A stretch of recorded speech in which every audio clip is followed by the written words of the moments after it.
So do you by any chance feel like getting lost in the cobblestone alleyways of a picturesque Italian town and seeking out some hidden gems? As we are on our way to explore an interesting medieval castle and its impressive interior, which just all happens to be situated overlooking a majestic lake. Well, I certainly hope you're in the mood for that, because we're about to visit Bracciano. All right, so I just rolled off the train here in Bracciano, Italy. We're gonna take a walk through the town, check it out, and head up to the castle up on the hill. They say there's a really awesome view of the lake from up there, so let's go have a look. As part of the Lazio region of Italy, this town is about an hour or so train ride from Rome, and totally worth the journey.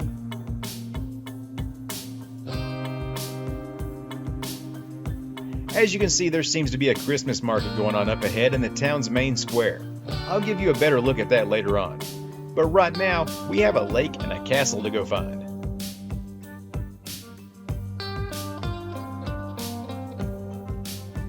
Here we have the Church of Santa Maria Novella. It is said to have been originally founded by Augustinian friars, and today the convent portion of this building now houses the town's civic museum.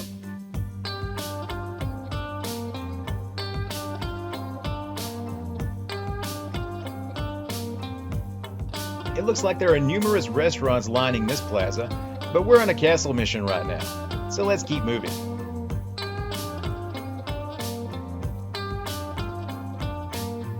Yeah, this pathway seems to have lots of places to eat, and most look like they're just waiting to welcome you inside. So we'll definitely have to check out something like that a little later on. You know, one thing I really love about Europe is that there is usually no lack of charming cobblestone streets winding through these interesting towns, each with its own personal charm and beauty. Scenes like this really allow your mind to wander back in time to a past long forgotten, while thinking of all the tales and events that these stone buildings may have witnessed. Just imagine all that history that's hidden right here around us. So I actually got detained by the cops as soon as I rolled into town. They saw me with my GoPro, wanted to know what I was doing. So it was just a routine passport check, and it's okay, I got out of it. Yeah, Siege usually does find some way to get out of it. Well, except for that one time. You know, the funny thing is the cops actually told me the best places to go and things to do and see around here, so that was actually pretty cool.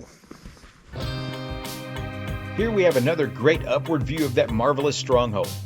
And right next to it, that is the Collegiate Church of Santo Stefano.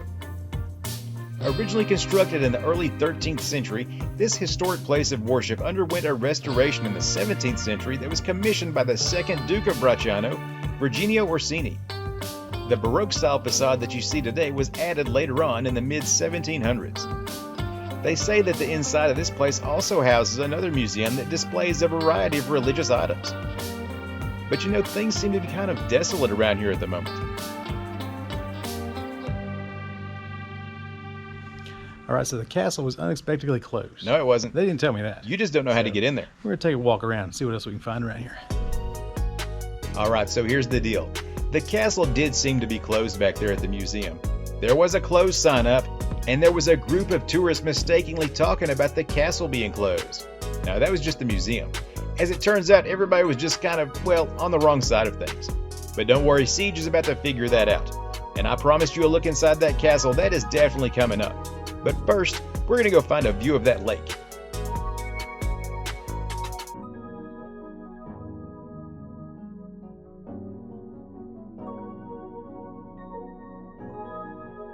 Yes, here it is. Nestled here in the Sabbatine Hills of central Italy's Lazio region, this lake was formed by volcanic activity. But don't worry, that happened a long time ago. They say that it currently serves as a reservoir that provides drinking water for Rome. And yes, it is a pretty spectacular sight, even on such a gloomy day.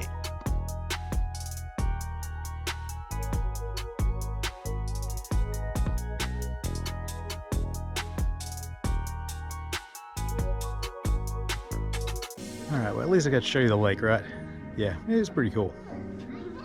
Yeah, if you think that's cool, just wait till you finally make it inside that castle. So now that we have seen the lake, it is time to figure out a way to get in there and check out the interior of that mighty stronghold. And no, we're not going to go sneaking in. Yeah, this trip may have been somewhat of a bust, but you know what? I've actually got an idea. Yeah, you always seem to have a bright idea about something, but I know what's needed. You see, sometimes it just takes a bit of, well, liquid motivation to get those thinking processes flowing correctly. See what I mean?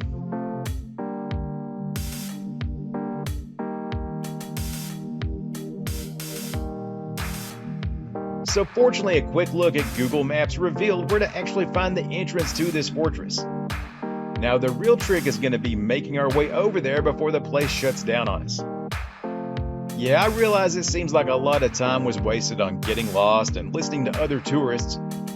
But you know what? Those extra footsteps are sometimes what makes a good adventure even more memorable.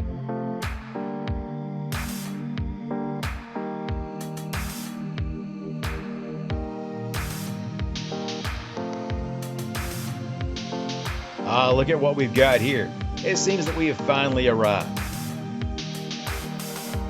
And of course you can't have a medieval castle without a motocross over, can you?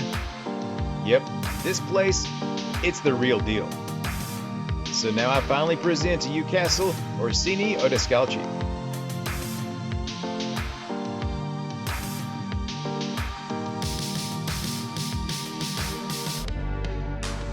As it turns out, this is one of the largest and most well-preserved medieval castles in all of Italy.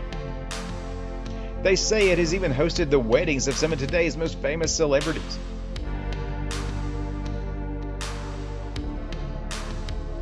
So I did get into the castle after all. Just kind of had to learn my way around a bit. But take a look around. This thing's pretty awesome. Yes, it definitely is. Just take a look at this open area surrounded by multiple stories of castle to explore. The sheer size of it speaks volumes alone. And of course, every medieval dwelling has to have a well, right? Now let's go in here and check out this kitchen. It's pretty obvious from looking around that this was designed to feed quite a few people. And yeah, I'm not just talking about the family and the royal court. We're talking servants and soldiers too.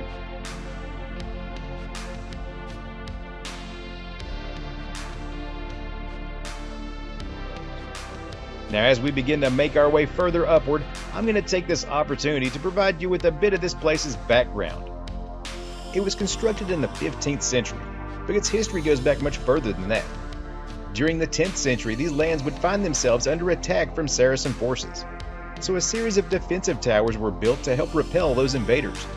A prominent family would later turn one of those towers into a small castle. That was the House of Orsini, one of the feudal families in that time period.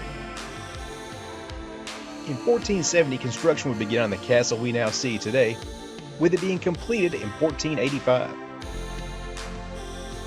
Eventually, another papal family, the House of Borgia, which was of Spanish origins, would occupy this place as a residence too. These two families seem to have somewhat of a not-so-perfect alliance due to territorial disputes. But those two papal families would also later find themselves at odds with the House of Colonna, who would lead an unsuccessful attack on this stronghold. Throughout all of this conflict, the Orsini family managed to keep control over the castle. That is, until the late 1600s, when the family name would begin to reach its end, and the castle would eventually be sold due to financial issues. That is when this fortified residence would be acquired by the Odescalchi family, and they would take on the upkeep and restoration efforts that have made it possible for us to enjoy this place today. Now let's go explore a little deeper into the interior. If you like medieval weaponry, then you're in the right place. Here we have what seems to be an armory, with many items on display. They seem to be very well equipped in here, and yeah, they could even outfit their horses too. Now this place is not just about warfare, there are areas of peace and serenity too. But you'll find no typical corridors here. This place features a sequential layout, meaning that each room connects directly to the one beyond in a circular manner.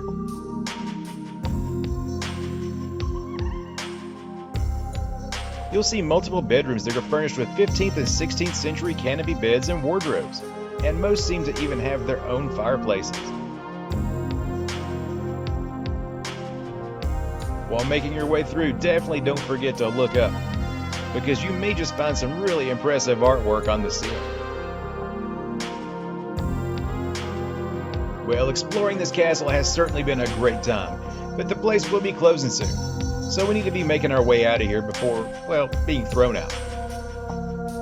But you know what? We just can't leave without taking one last look at that amazing lake scenery.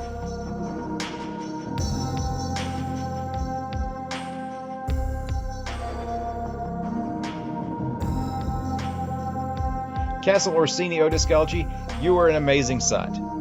But if anyone is still looking for something to do, how about I take you on a walk through that market we saw earlier? Alright, now I'll shut up for a bit and let you just wander your way through here. Just do me a favor and don't let Siege get you lost again. I'll check back in a bit.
Well, that does it for this adventure. I really hope you enjoyed our time in Bracciano.